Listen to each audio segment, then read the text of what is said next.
Enjoy the show.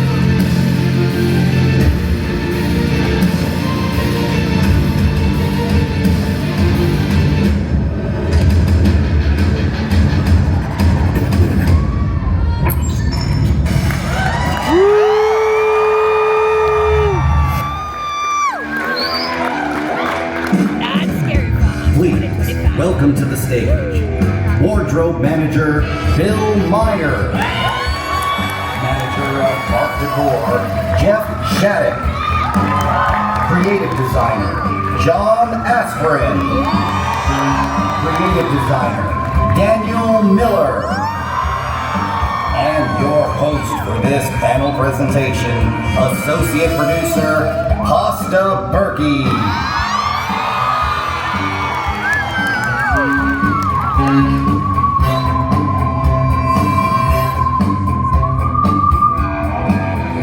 Hi everyone! So we're so excited for you guys to join us today because we're going to talk about some of our favorite things, which is Knott Scary Farm. I gotta get my notes, give me a second. So, thank you all for joining us, we're very excited, and the first thing we kind of want to talk about is, Scary Farm is the granddaddy of all Halloween events, and sometimes things have to leave. I know. So the first phase we want to talk about returning to the fog will be...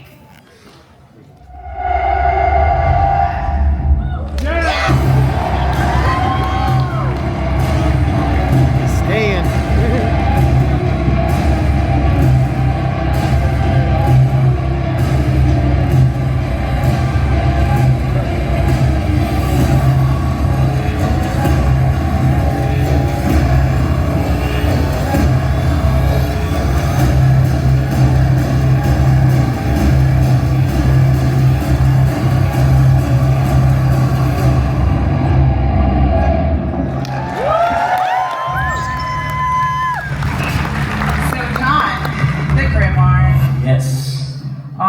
So you were the creative designer and the mastermind behind the grimoire. Tell us a little bit about how this got started and some research that you went into it. Sure. The crazy thing is, when it comes to, I think just about anything that we do, we're always influenced, right? For me, I'm a huge, I love watching movies, I love comic books. I love a lot of comic books, video games and things of that sort, but I think growing up, I think there's a handful of movies, right, that really resonated with me, and a lot of them, movies such as like The Evil Dead, and then there's also other movies too that kind of sort of really influenced me, things like Goonies, Sandlot, Stand By Me, and even television shows like Stranger Things, and all those things have something in common that kind of you sort of see in the maze, and one of the things too, and I will take just a second just talking about this, when we were during COVID and prior to COVID, there was a lot of informative changes that we had to do in terms of what we normally had to do, with distance and so on and so forth. And so with the grimoire and what influenced all that, I think aside from just like the movies, the video games, what was going on at the time really shaped what we had to do. And one thing that you don't see in here too is Kurt Kleinman he created these incredible black and white plays that Ken Parks during time turned me on to, and it was one of those things that really started the wheel, and it influenced a lot of what we do. Over at the Pegasus Theater, he does like these plays, these black and white plays, like these spoofs of the 30s, 40s, and 50s American movies that sort of have and front presenting these black and white plays that just, you really see it in what we explored and grow. Well, I mean, if you've ever been into the grimoire, which I hope you guys all have, if you're not, you should come by and see it before it leaves, it's very thematic. It has it's almost like you're walking through a movie. So let's talk a little bit about, when we were starting to build grimoire, the storyboards, it kind of like, you took all of this information and you turned it into something unique. Can you give us a little bit more detail on how reshaping the story of Grimm? Yeah, with Grimoire, we wanted to sort of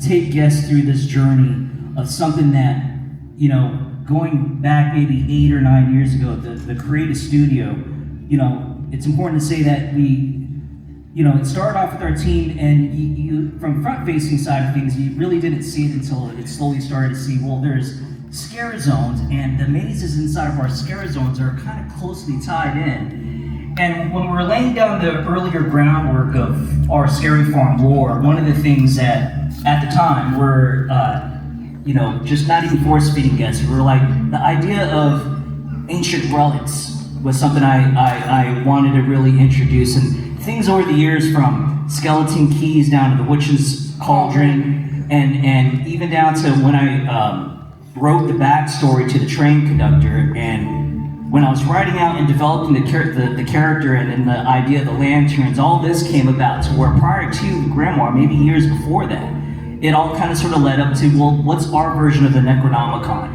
And how can we kind of sort of cross space and time with something while we have these incredible standalone IPs and we have this crazy lore, but somehow we have our own little cinematic universe going on and not Scary Farm, right? Yeah.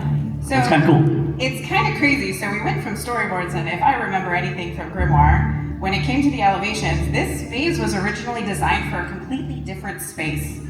It 100% was not supposed to be in the Mystery Lodge. It was supposed to be a backstage maze when we're talking about these worlds we're creating. Yeah. So can you talk about a little bit of the challenging, because it happened quick, that we had to redo this entire area? When COVID hit, it made us shift the way we had to think, and the maze is available. And the crazy thing is, we never talked about this in public, but where the Grimoire currently is was supposed to be the original location of Bloodline 1842.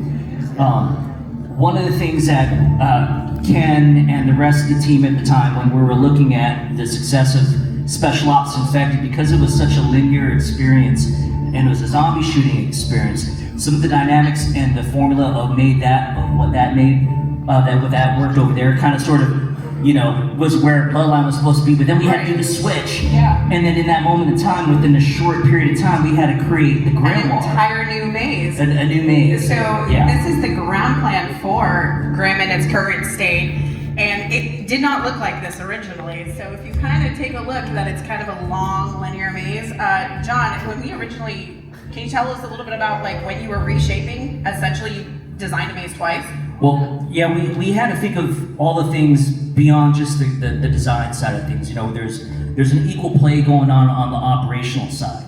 So when it came down to our break areas for our talent, there was a lot of social spacing that we had to do backstage. And so normally on any given circumstance, we have our tents lined up next to each other where one venue is right next to each other. But because of COVID and coming out of COVID, we had to factor in spacing, the space inside Grimoire to try to spread out our cast as much as possible. So it's kind of cool. And then there's always a toss-up of, should we use the Mystery Lodge theater and pre-show and things of that sort. So it was kind of, it was a huge combination of all those things. It was definitely challenging to get up onto the ground, but it did come out really well, in my opinion. So within the Grimoire, you created these different sort of glowing worlds, and if you ever walk through the maze, you'll see that there's a lot of glow element that comes from the Grimoire. Can you tell us a little bit about how you came up with this glow? I think what it was definitely a team effort.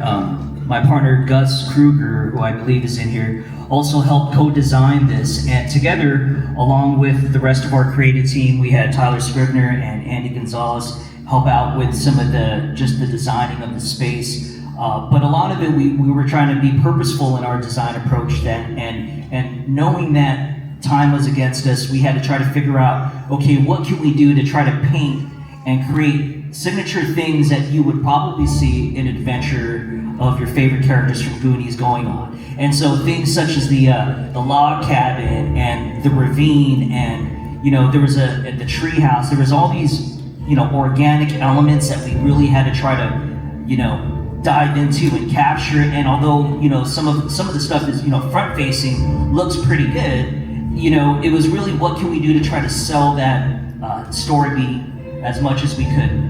We had our incredible lighting designer Harrison come through, and we leaned on him and what he could do with the lighting. We had our audio designer, we had Dickie, and then we also had Rob Perez help out with shaping all the audio stuff. So succinctly, all together, you know, we wanted to try to have all those elements, try to really carry out this all these story beats in the grimoire.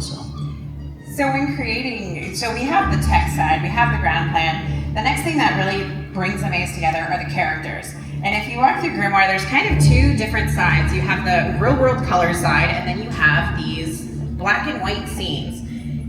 How did these characters that you created, how did you pick them? How did you come up with the interesting concept of walking into a black and white world to show that you entered the glow of the Grimoire? Yeah, you know, I think the characters, you know, when we're creating our stories, we're trying to find something that the guests can relate to, and some of the things that really resonated with me that helped shape the storyline. Number one was a timeline when this takes place, but it was also maybe the camaraderie that you see in some of those films that influenced me. You know, the one thing that Stranger Things, the one thing that Stand By Me, that Sandlot, that the Goonies all had in common is friendship. And we wanted to create an interesting dynamics between the three human characters that you see at the beginning and then also throughout the maze. And it was almost one of those vulnerable moments where, you know, hey, I used to be that dude, or I knew a friend like that. And in terms of the black and white world, that also allowed us to switch positions and contrast them so much that, okay, well, not only are they in black and white, but we're able to capture a certain timeline, and that's really what the Grimoire was. The Grimoire was our ability to somehow find out where this Grimoire's traveled through different times and spaces. And, you know, in terms of the visual aspect of it, our paint team and our wardrobe team did a fantastic job. I know Bill and Tim and the rest of the crew in our wardrobe really worked hand in hand in creating these different characters, and a lot of it is, you know, I'll draw out like a concept like our hellhounds, and then by the time it gets into the hands of the wardrobe and their crew, they add their little 2 cents into, and their creative juices really start flowing. And big shouts out to Michael, who is one of our sculptors for our mask, did a fantastic job along with the rest of the crew. And so you know, you get sort of this nice little mixture of characters. Now I have to know, out of all the characters in the Grimoire, who's your favorite? You know what, I'm going to say Sam. Sammy's Sammy favorite? in this one, yes. All right, so now we have the maze, we have the base, we have the characters, and tell us a little bit about Scare School and bringing this maze to life. I mean, we were in the trenches up until the last minute trying to, you know, like, we were there opening night, making sure the characters were in place. Tell us a little bit about it.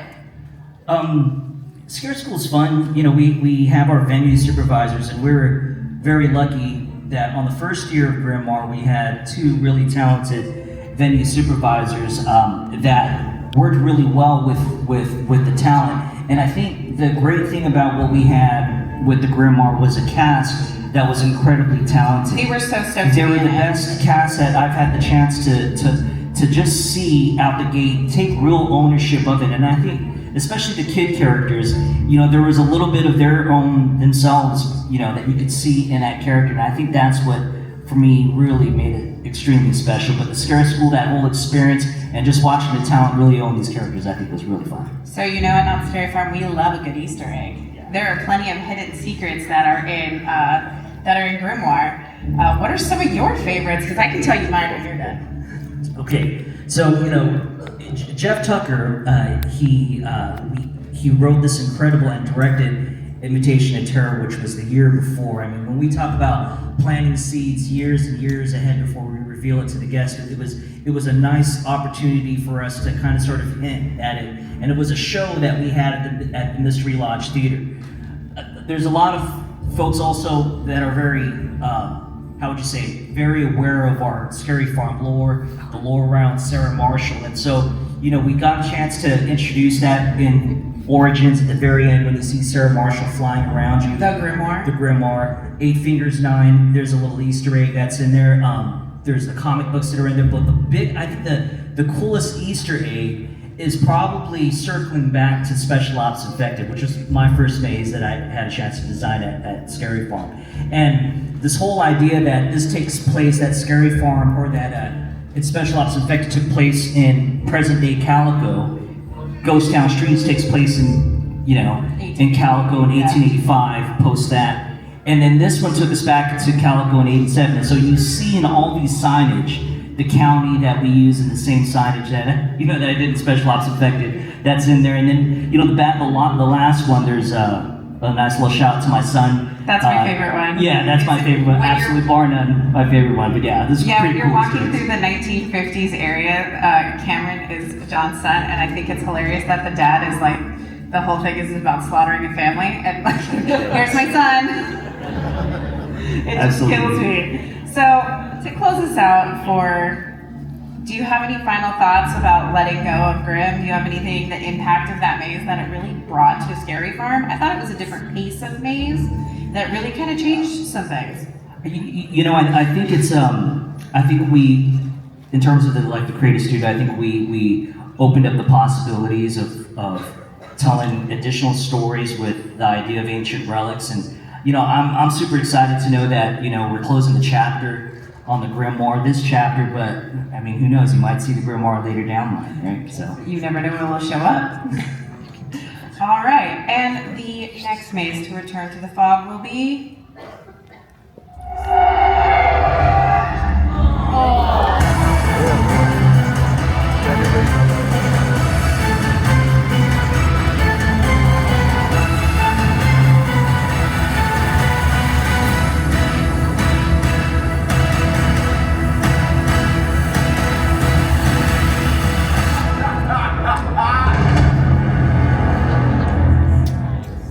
That's right, Midsummer. Final year this year, Daniel Miller. Oh my goodness gracious. From the twisted mind of Daniel Miller, you brought us Midsummer. Yep. You sure did. So tell us a little bit about how you came up with Midsummer. Like, where did this come from? Well, I really love horror films. And one of my favorite horror films that year that I saw was Get Out. And Get Out had this great concept of hypnotism. And I just watching the audience react to this and like completely enthralled and believing that so much could happen under hypnosis, that I said, you know what? This is amazing. This is so cool that we can get people to do things under hypnosis. There's a lot of sources to this, but probably Get Out was the biggest one. But we also love at Knott Scary Farm to partner our mazes to the locations that we were at. And this maze is closest to Carnival, which is sort of like a Dust Bowl 1930s maze. The very first time I pitched this, it actually was supposed to go into Wilderness Dance Hall. And it was supposed to be like a snake oil salesman. Oh, I remember Mr. Murphy. So it was supposed to be, in fact, I was pitching the idea that everyone would get a little bit of like grape juice, and like they would drink it, and then everything would be hallucinations. This Don't take anything he gives you. This style of maze is very, I love this style of maze, which is the delirium nightmare style of maze, which is based off of great illusions that you're seeing. So that was a big focus of what we did. But I really wanted to capture that 1930s Dust Bowl hypnotism show, which would cross the Midwest and be kind of horrific. So that's the kind of the spine of what Midsummer was. A really dark hypnotist show and sort of a freak show. So the whole basis of it is that we hypnotize someone so deeply that we'll murder them, but they're still alive. So, Yay, murder. So we're going into each of their sort of versions of hell, or versions of their nightmares. So we have all kinds of characters. we started this a long time ago. Because of COVID, we had to split this in two. So the basis, the first part of the maze kind of was all built, and as the ground plan showing, and we basically, because of COVID, had to delay and pick it up again. Well, it was really interesting because we did build a lot of this, or we didn't build any of it, I should say. We drafted a lot of it behind a screen. So we were having conversations through Zoom. How did you manage to build a maze through a screen, really? Like, we weren't able to go check sites, so you kind of just had to play Tetris. A little bit. I mean, actually, there wasn't, like, a third of it was built. And then they completely stopped it. And then we just sat there and watched it. Just, everyone experienced COVID, so. Yeah. But yes, I had to kind of go back. It actually gave us a lot of time to really go into character development. Which was a second, Yeah, which, one thing I did want to mention though, that was an early on concept. We really, one of the challenges that was given to us around this time was, let's create mazes with kind of a really cool gimmick that's kind of new to the industry. One thing, we tried it didn't exactly work, but it was going to be really cool, was I wanted the hypnotist's voice inside everyone's head. Oh yeah, we did. That was an interesting pitch at the beginning. It's having everyone get headphones to listen as you walk through the maze, and you could just hear Professor Midsummer in your head. Yep. So I had these IR headphones giving out to everyone, but of course, because of COVID, everyone was very concerned. So we basically we challenged the audio team to get as close as possible to separate the voice in your head and the music and sound effects above you. Think like a really messed up silent disco. Yes. So then after we have this ground plan, we built a production and some of these elevations, and you really had some interesting areas in this maze. If you walk through it, there's plexiglass floors, there's swinging hallways, there's animatronics. Tell us a little bit about how you came up with this mirror and some of the things you have on the screen. I really want to go back to what story is and the story of how Midsummer is hypnotizing the entire audience and how I wanted to reflect that hypnotism through either a pendulum. And I said, no one I've ever seen has ever done like a pendulum motion room, or an entire room Sways. is swaying under you. And I just want to try to repeat all those motifs all throughout the maze to really enforce hypnotism. If you do walk through Midsummer, which I hope you do, it's look at some of there is pendulums quite a bit. There's a lot of movement that get that sway back and forth. So then you took this all to production. Like there's a twisting hallway, there's mirrors, there's this crazy giant balloon, there's plexiglass floors. What did our production do you think when you gave them all of this? Well, I mean, it was definitely a challenge, but it was kind of beautiful. And I think they took the challenge and they ran with it. We have an incredible production team filled with painters, carpenters, prompters that they took the challenge and they loved it. And actually, that year was the only one that was actually, I think it was the only maze that that was the only maze we built, yeah. So they put their heart and soul into this, and I give them all the credit because I thought it was a home run from the beginning. Absolutely. And I think I got such positive feedback. Daniel, I have a question now. What is Little Miller? That's the closest thing to my self-portrait. But if you ever walk through Midsummer, you'll see the red door, and I believe Little Miller is hanging out over for the zoetrope room. So next time you walk through Midsummer, make sure to say hi to Little Miller. So then, as we touched on earlier, that we said, we built this in 2020. We had all the backstory. We really got to dive into some of these characters. Tell us, we wrote pages of backstories for some of these characters, like novels. If you ever have a chance to, which I don't think any of you will, it's internal information only. But there's these huge backstories. Tell us a little bit about your characters, and then I also have to know which one is your favorite. Well, I'll answer what my favorite one is. I'll tell you a little bit about their backstory. Spider-Girl actually is my favorite backstory. Now, literally, I went, and I love mazes that have great backstories to each of the characters. Even though most of the time they don't ever get to the audience. I think in some ways they do, because when we tell the characters what their backstory is, they get energized, and that energy passes on to you guys. Spider-Boy was the regurgitator, so he was a little boy who learned that he could swallow anything. Gross. On stage. And what he did was he would ask anyone to challenge him. And there was a jerk in the audience who said, swallow this spider egg. And he swallowed this massive spider egg. It exploded in his stomach and came up, and then all the spiders came and bit him inside of it. So, Lovely. So, as you can see, when you walk through, you'll see some of these really deranged characters. I guarantee their backstories, as somebody who has read them, is probably just as deranged. So when we have these gross group of characters, and then we have the hypnotist, and then we decide to throw them in a maze. We had to bring this maze to life. Tell us a little bit about it. Well, of course, as I mentioned before, all the prop paint building aspects. I'm pretty, as people know, I'm pretty in production. I'm pretty tight with my art direction. I kind of visit the maze every day, make sure everything is going. It's called hovering.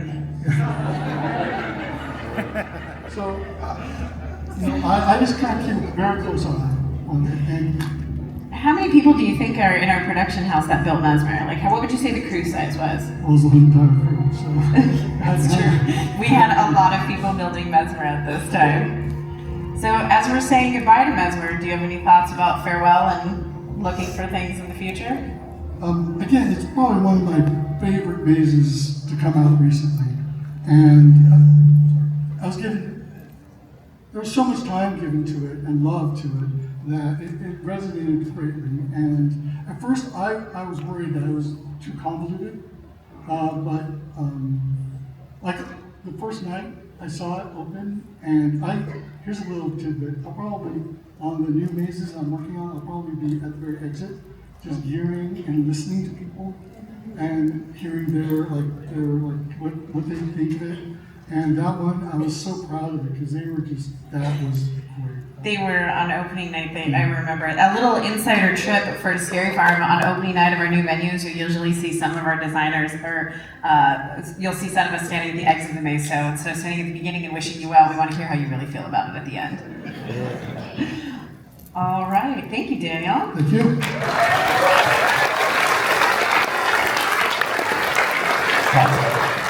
Interesting thing about Daniel Miller's maze, his maze actually inspired the current freak show posters that are in Carnival. Yeah. So when you're walking through Carnival, we're going to touch on in the next segment actually, is we're talking about the artwork because there was quite a bit of artwork. But further ado, so at Scary Farm we have quite a big cast of characters, and we're going to talk to Bill about wardrobe.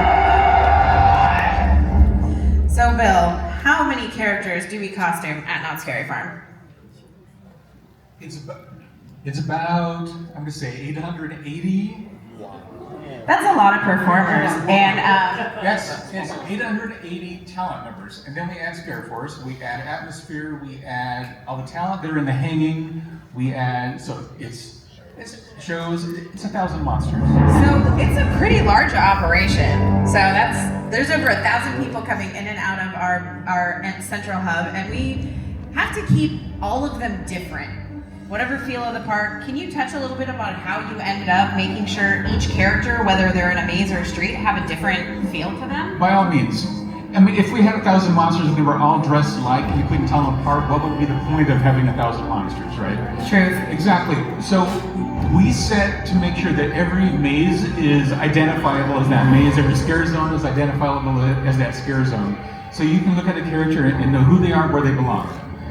Whether you're able to walk through the maze, you at least know there's a story there. You're able to put things together.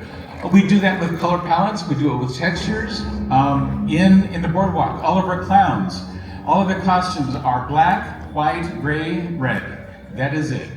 The color palette for their makeup, same colors. Accessories, a little bit different. We'll allow different colors on accessories, but there is a specific color palette for all of our clowns. For Ghost Town, all those colors, there's no water. All of the colors in Ghost Town need to look like they've been sitting out in the sun. They're sun faded. They were jewel rich tones at one point, but are no more. I mean, they've been out in the calico heat and the calico weather for 100 years. That's the look of that. Everything in Ghost Town, there is not a costume piece in Ghost Town that, well, there should not be. There should not be Ghost Town people if you're in here. It does not have scare cloth on it. In all of our Ghost Town scare cloth, it used to be you would find a rainbow of colors of scare cloth out there in Ghost Town. Now it is that dirty gray cobweb color. That is the color of our cobwebs in Ghost Town. I feel like this is a good point. If there's 1,000 people who come in, how many are in your staff, Bill? In my costume shop, if everybody shows up, I have 25 people. 7 of those 25 only issue uniforms to my park. The rest of them are working as dressers, as costume builders, stitchers. I've got a couple people who just take care of Charlie Brown and Snoopy year-round. That's their focus. They don't get to play in this world. So in working on these costumes, I'm gonna say 12. That's pretty impressive. So if you think about Scary Farm and those thousands of performers we do, there's only 12 people who are really working on it. So just think about that. Think about the numbers. So give it up for the wardrobe team. I can share that with you. At this time of year, we also add about 35 makeup artists a night. We have about 350 people we put into makeup every night. Again, plus Scare Force on top of that as well. But we're busy folks. We are, and we are very busy here at Not Scary Farm. So with these 2 new mazes that are returning, they have very different looks to them. If you think about Midsummer and you think about Grimm, they're completely different. Can you tell us a little bit about how the challenges you had while creating these 2 different venues? Because I know we were both in COVID. I mean, I was in the shop during 2020 helping. So tell us a little bit about the process. Yes, Pasta came by our shop quite often and worked and sewed with us. We built Midsummer during COVID. I had a different staff at that point. I had a handful of women whose families have since said, our moms are retiring, and they didn't allow them to come back after COVID. We were, I'll be honest with you, we were their retirement job. So they came in, they worked a little bit here and there. We worked through that maze bit by bit. I don't think we worked on any character all the way through. I don't think we saw a finished character until we opened that year. Just because that was the way, that was life that year. It was trying to get stuff built bit by bit. We had one person working on collars who was here Mondays, Wednesdays. We had here somebody working on bodices. They were here Tuesday, Thursday. Our staff was broken up to avoid Contamination, those costumes we set, you'll notice everything is reds, but not just bright reds, but deep reds. We have burgundies, we have golds. There's a lot of patina, a lot of wear, a lot of age in our costumes to this maze. Nothing is fresh. Nothing is straight up. Nothing is bright and happy. Yeah, no, Midsummer is not a happy maze. And then you have Grimm, which, well, it's not nice, haha. It's gross. And then you have Grimm, which we have these clean kids at one segment, so they need to look like they just came out of a comic book, essentially. Then you would go into this black and white world. And in that black and white world, everything, we had to look and see what we were going to build and then what we were going to purchase. I think Tim Barham, who was the manager at the time, went on Amazon and found sweaters for the women, sweaters for the men that he could find, coordinating in grayscale as well as in colors to be able to do that between the 2 worlds. I did the same thing for the women's sweaters. The dresses, we built 2 different sets of dress, grayscale and other. When I placed my order for wigs, my wig lady basically said, you're buying gray wigs. Most of the people have gray hair and are looking for wigs that aren't gray. I said, yes, I'll take them all. And so we bought so many gray wigs that year. And then we built the Hellhounds. Yeah, the next one is pretty cool. So this is a John rendering. He designed these characters, and we brought them to life off the page. It's a pretty unique thing that we do, and this is an all in-house production, by the way. So this is really cool for our team. So tell us a little bit about building the Hellhounds. Well, John gave us the design, and we looked at that, and we said, this is great. How are we going to make it work? And so what we did was I found, when we say it was in-house, I did buy, thankfully I have access to all the Ghost Town uniforms and costumes for Knott's Berry Farm. I had a new vendor that, right before we sourced this, introduced himself to me saying, I've got a whole new line of Western shirts. I know that you do Ghost Town Live. I'll give a plug to that as well. But maybe you'll take some of these things. Actually, I think I've got you dusters as well for your scarecrows. You sure? We do have. Yep. And then it was those dusters that I found from this new vendor that we used for all of these coats for the Hellhounds. We took them, we built collars for them, we built leg garters for them, gaiters for them, the hands, all those pieces we put over the top of that. It is a Ghost Town duster, which by the way is the same duster that we used in Bloodline for all of those folks, but that's a different story. We love a good duster. It's a coat moment. It is. When it came to the masks, John had given us a face. We had one version of the face. We had another version of a mask that Michael, who was sculpting for me at the time, had sculpted. And we said, we'll never be able to get enough masks produced with just these. And so I asked Michael to go ahead and do this, and give me the two faces that would be halfway between. And he came up with 4 faces. So if you go through and you look at the Hellhounds, we've got 4 different variations on it. Here you've got Matt, who's in the middle photograph there. He's touching up some of those. Yes, we produce all of those masks in our park. So you'll never see them anywhere else except for in the grid. Nope. And when it's gone, well, I'll be honest with you, we'll probably find a way to repurpose these masks because they're great. They are. Just repainted, we'll find a different way. But yes, those are produced in our shop. So to speak on Midsummer, so Daniel Miller decided to draw all these crazy sideshow posters, as you can see, and we turned them into costumes. So if you look, if you look at the how did you do it? How did your team accomplish this? Because if I would have looked at that, I'd been like, what are we thinking here? And that was one of those things. Back in 2020, I'm going to say it was, what was it, Friday the 13th, March 2020. It sure was. We had purchased fabrics for this new maze that was coming, and then the park shut down. And we basically sat there knowing what we had on the shelf, on the table, ready to work with, and we just thought about what we was going to be doing. Tim worked on drawings. He was able to go in by himself and work on these. We found bits and pieces of old, that gold vest is an old saloon vest, I believe. We pulled things from stock. There were things that were built. The Midsummer hat, Kira built that for us. The skirt that the Vanyas wear is a true ballet skirt with the box pleating. It's a very impressive costume that she's wearing. There's the Lucindas that have all the different, like if you have a chance to walk through the maze, they have hats, they have arms, they have bands. I made leggings, like it was crazy just how many different costume pieces we put to bring this together. When we went shopping for the fabric, we were looking for stripes, we were looking for polka dots, we were looking for paisleys, we were looking for anything and everything that shouldn't be put together, we wanted to buy and put it together. We sure did. All right, Bill, well, thank you. I'm gonna introduce the next person.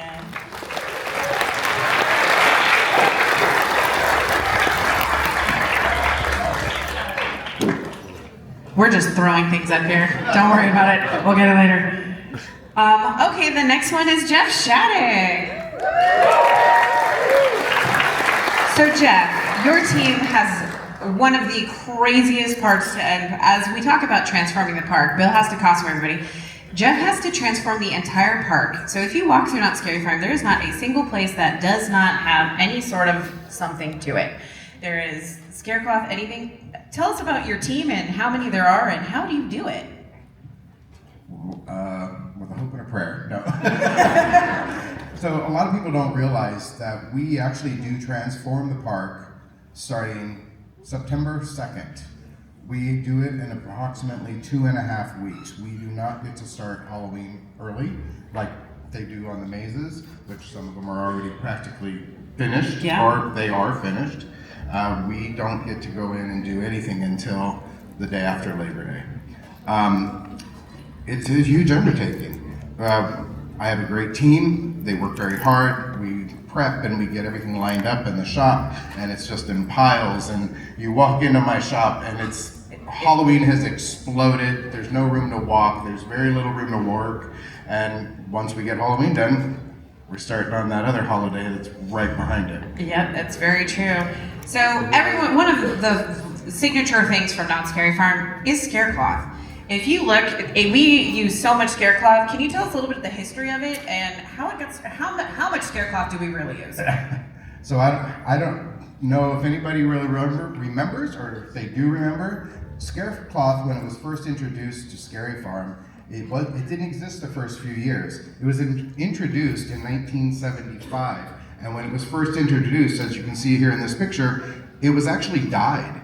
All of it was dyed various colors: red, blue, orange, green, purple. I mean, every color under the sun. And that's why it was also the same on all the costumes, because Park Decor was dyeing it. They were going over to Wardrobe. Wardrobe has a giant kettle, and you sit there and you boil it. And Bill has watched me do it when we do it a small amount for other things. So, and actually, this year would be the 50th year of scare cloth at Knott's Scary Farm. How exciting! Another 50th. We found that out today, actually. So when you're covering these entire landmarks, how much does it use? Like how many pounds or feet of? It's sold by the pound where we buy it from. Everybody buys it from different places. Knott's tried to keep it a huge secret for many, many, many years. Employees come and go, they walk away with the secret and share it, and then everybody tries to find it. We go through approximately 300 pounds of scare cloth a year. By the time we are done processing it, it takes about 2.5 weeks to process. It takes one person 2.5 weeks. We end up with about 16,000 pieces of scare cloth that we use. I know a lot of it disappears during haunt. There's a lot of souvenirs leaving the park. There sure is. I've seen it. I'm like, please don't touch that. We need that for the rest of the run. I'm okay with it because it makes our job a lot easier. No. But the last night of Halloween. No, gosh. Please don't walk away with a piece of scare cloth. Thank you. I'm okay with it. Great. Jeff said I could. If that happens to me, I'm gonna be so mad at you. I'm not there until, after park closes. That's why it's here. Anyways. Please don't take the scare cloth. Please don't take the scare cloth. You don't want to take it with you, actually, because every single piece of scare cloth in the park is actually flame-proofed. It has to be flame-proof to be put on the buildings. Also, don't try to light it on fire. We're not trying to give you good ideas here, okay? Thank you. Leave it on the buildings. But yeah, it is a process, and it's my entire team. The last week of opening, just before we open, we are out there for 10 hours a night putting up scare cloth. It's pretty impressive. So one of the biggest undertakings that you guys do would be our main gate statement. It is one of the most photographed places in the park. Tell us a little bit how this got, how did this come up with it? You take just the windmill and you turn it into this crazy thing. So let's talk about it. Well, it actually started with us doing a small main gate statement for Boysenberry. The GM challenged me. He goes, I like your main gate statements. They need to be bigger though. They need to be more. I'm like, oh my God, how much more can we do?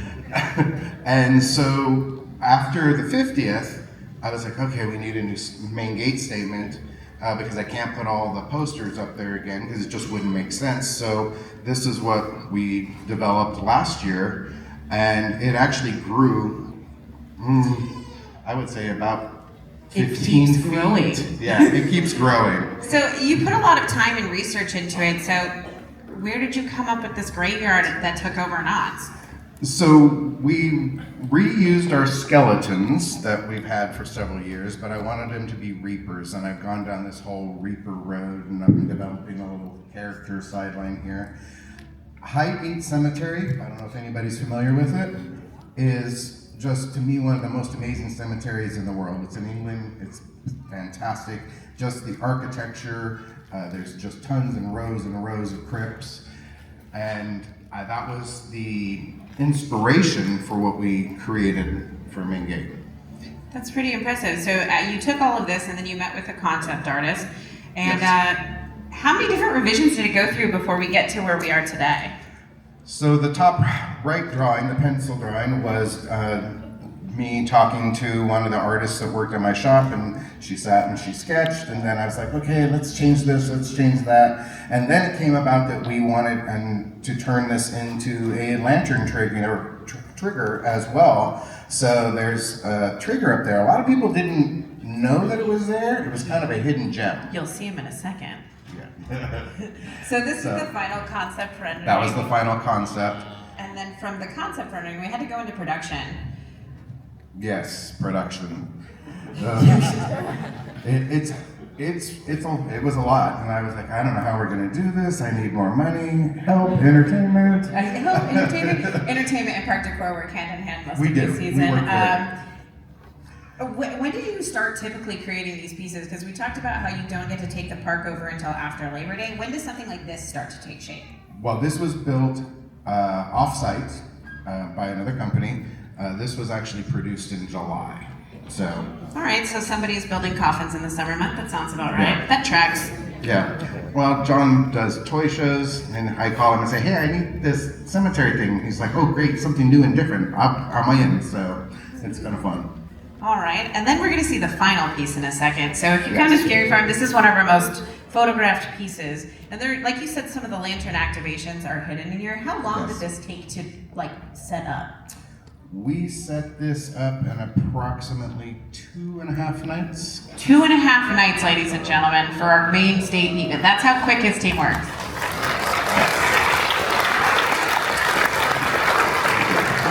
So, and then part of last year too, as well, the 50th medallion. I loved the 50th medallion, and I was trying to figure out, all right, how do I signify Knott Scary Farm very quickly with something kind of cool and iconic. And I worked really hard trying to figure out a monogram of some sort, and then that is the new monogram, actually in the same frame that had the 50th logo in it, and that is kind of becoming a thing. It is a thing. It's definitely a thing. You will definitely see. You will definitely see more of that monogram Yeah. happening at Knott Scary Farm. So we kind of talked a little bit about the lantern activations. These are some of my favorites that are hidden in there. Can you tell me what they do and who they are? So we have our demon violinist who's sitting up on top of a crypt. He was a really great piece that I saw in St. Louis, and I worked with the company who built it, and then we built the wings for it in-house. And then we've got our Reaper holding the lantern on the giant stick. The way this one works is you trigger it and all the candles go out and the lighting changes and there's a lightning flash and he speaks to you about the lanterns. He does. So if you have a lantern and you go by, you can see any of these, and then my third one, which is our final little guy, which is you would never know he was there. He's just a little guy.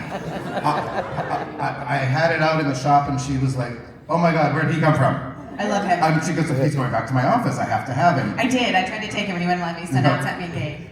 I fell in love with him when I saw him and I had to have him, and I'm like, I'm putting him at the main gate, and I call him Peeper. He's just so cute. He actually moves back and forth, so he hides behind the tombstone, and then he pops his head out, and he hides again. So. All right. Well, thanks, Jeff. You're welcome. Well, I think that wraps it about up for us at Knott Scary Farm. We cannot wait to see you.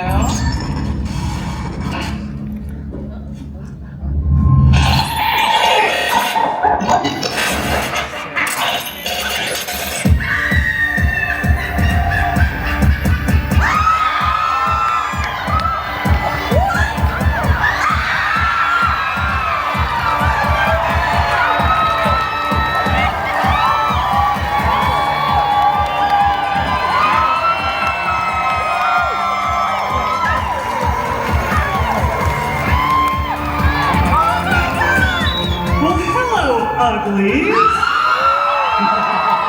those of you that don't know, we are your queens of darkness, the Belay Brothers, and we are so thrilled to be here tonight with Knott Scary Farm. When I tell you this, I mean it. Knott Scary Farm is our favorite haunt above all others. So, very important. I need you to mark your calendars right now because in 3 days' time, on Tuesday the 19th, we will be co-hosting Not Scary Farm's Nightmares Revealed. And this is a magical night where we learn all of the gory details about this season's Halloween at Not Scary Farm. Now, I have a little bit of bad news for you. Unfortunately, Nightmares Revealed is already sold out. However, Knott's has been generous enough to offer us some tickets to offer out to you exclusively for those in attendance tonight in the auditorium. So, yes. Yeah, give it up for Knott's, everybody. So if you want a ticket, you're going to scan the QR code that was supposed to be behind you but isn't, but will be soon. And you'll be able to get a ticket and join us for Nightmares Revealed. Now, the day is almost done, but not quite. So Drac and I are going to head over to the Not Scary Farm booth on the main floor. We would love to see you there. If you'd like to meet with us, have a photo, we would love that. But if we don't see you there, we'll see you at Not Scary Farm in the fall.